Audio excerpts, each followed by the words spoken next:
Hello, good morning. I've been waiting for a while to make this video, partially because what I am about to share is not easy to talk about, and another reason is I have been waiting for 3 weeks for this chalazion to go away.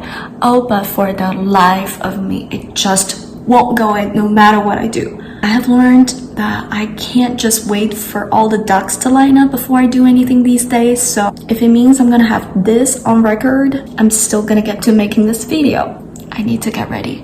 I just came back from a walk. Zion is taking a nap. I need to get changed. I'm so sweaty.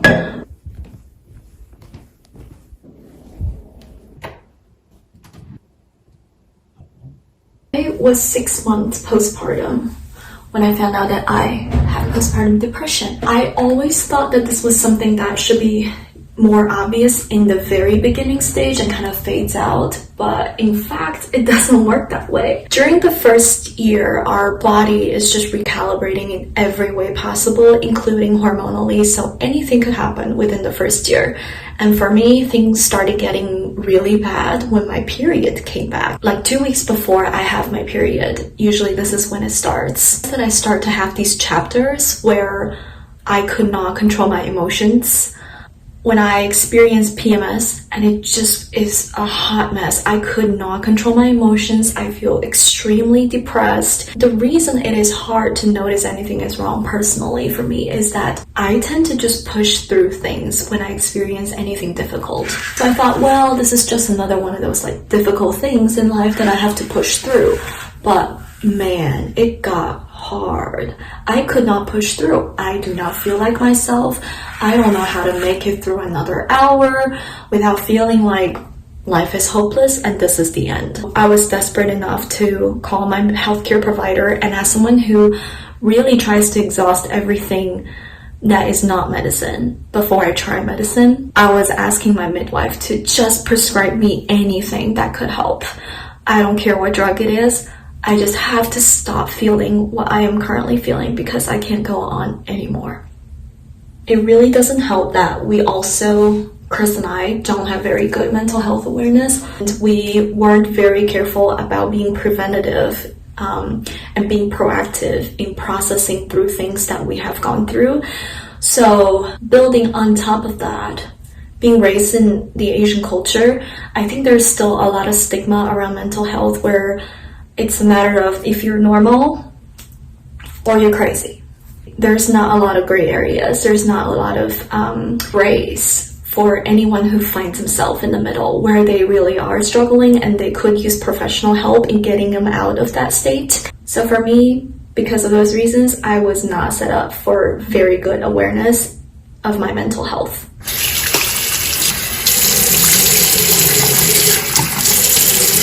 There were several elements that prompted the discovery.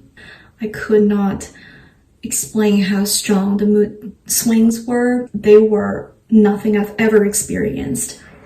And bear in mind, hormones are very powerful, and if it is out of whack, I will feel out of whack. So if you're a mama who is going through this, or if you know anyone who is going through postpartum, give them grace because their body is still recalibrating. And those hormones, the same hormones that played such a big role in building a life inside this woman's body, they're at play right now, so don't mess around. And on top of that, Zion had very bad eczema, particularly on his cheeks, which were very noticeable, and his eczema was so bad to the point where it's chapped and bleeding all the time, and I had to change his sheets multiple times a day. And I have tried every ointment, every moisturizer, every lotion under the sun possible, and nothing helps. It must have been something internal, and to this day I still believe so, but it was just really hard for a mom to see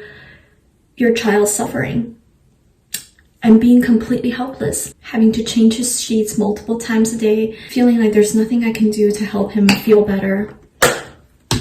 I was pushed to the edge, questioning whether I am a good mom or not, and it's an age-old question that every mom asks. At that point, I was filled with self-doubt, and every time I changed every time I change his sheets, I will have a breakdown of some kind. And every time I see him scratching his cheeks, I just cannot contain myself, and it triggers me every day, multiple times a day. I called friends, even though it's a time where I really don't want to talk to anyone. I just want to be by myself and isolated. Zion's crying. I gotta go get him. Gotta be ready at all times. At all times. Oh.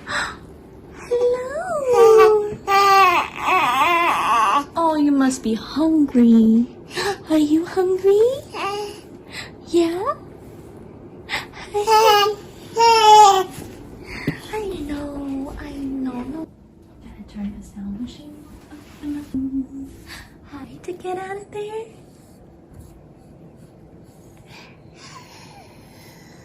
Oh, baby.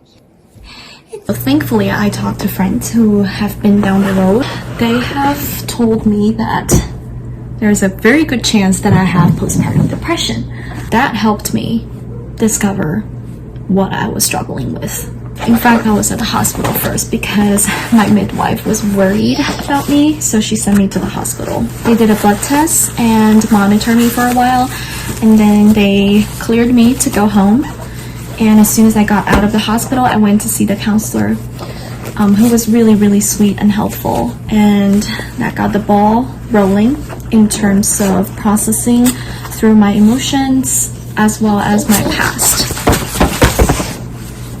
Are you excited to go downstairs? Ready food?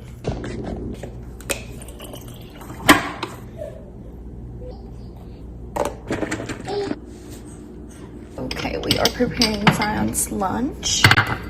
We're gonna heat up some pureed black chicken as well as some pureed carrots and chicken broth.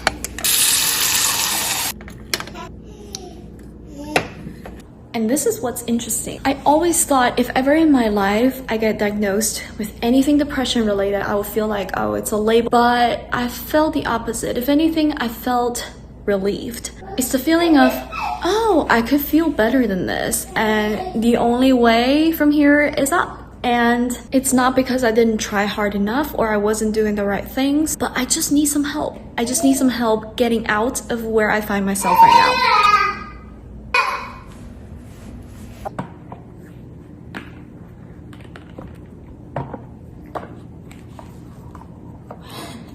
So my counselor went through my family history, my upbringing, the cultures I grew up in, and how I felt in those cultures, and all of those.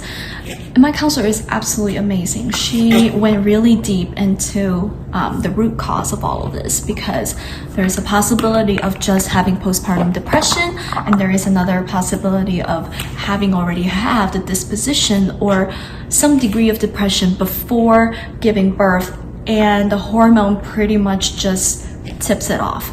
And so she was trying to really dig deep into whether I had such disposition, and she believed that I have had depression long before having a baby. I just had very good and healthy coping mechanisms to help me go on. But at this stage in life, when the hormones are added into the mix, all my coping mechanism stops working, and now I'm here. My counselor wants to really exhaust all the other ways before we begin medication. She's not opposed to it. She just wants to know that we have tried everything else, and I agree with her. It gives me a lot of hope that one day all these little things that I am doing to improve my mental health is going to pay off, and I can be the best self I can be, and the best wife I can be, and the best mom I can be. So the diagnosis actually made me feel the opposite of what I thought I was going to feel. I can truthfully say that I am grateful that these have happened and they tipped me over. And I have found answers for my question of why God?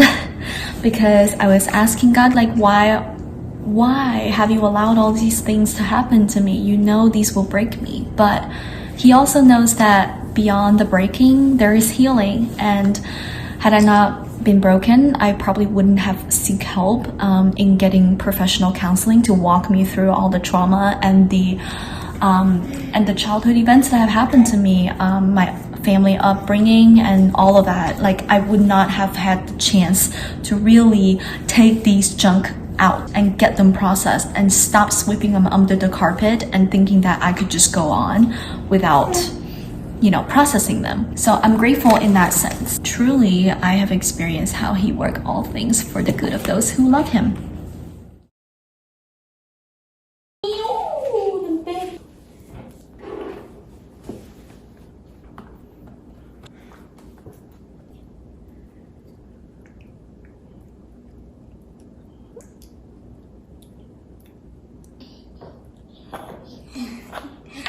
You like it? Yeah. Yeah. You are sprinting. You're not walking. You are sprinting. Like chicken. Yeah.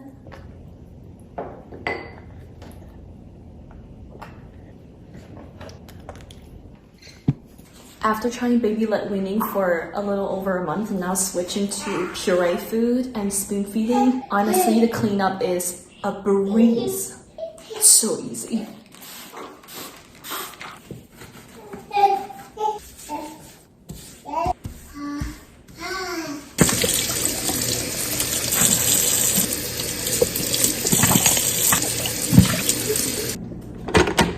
If you are an expectant mama and you're watching this video and there is one takeaway, let it be this. If you feel like you have any inclination to anxiety or depression, get this process started as early on as possible so that you are proactively addressing it instead of passively waiting for things to happen. It's also easier to address underlying mental struggles before you walk into the season of becoming a mom, because just that itself is a lot to go through. So the less you carry into that season of becoming a first-time mom, the better. You'll enjoy the season of being a mom a lot more. Don't forget to check your insurance. You likely have some extent of mental health service coverage, and you could very well just end up paying a copay of $25 or $50 depending on your insurance for a session. Something that I wish I had done myself is to communicate to my healthcare provider, my midwives, before I gave birth that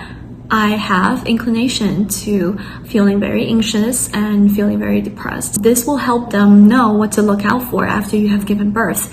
Because strangely, unlike most of my friends' experience, I have never received a mental health questionnaire when I went to postpartum checkups, which would have been really helpful. It probably would have helped them know where I'm at mentally and be more proactive in giving me resources instead of waiting for my mental state to get to such a bottom of the pit state before I get any help.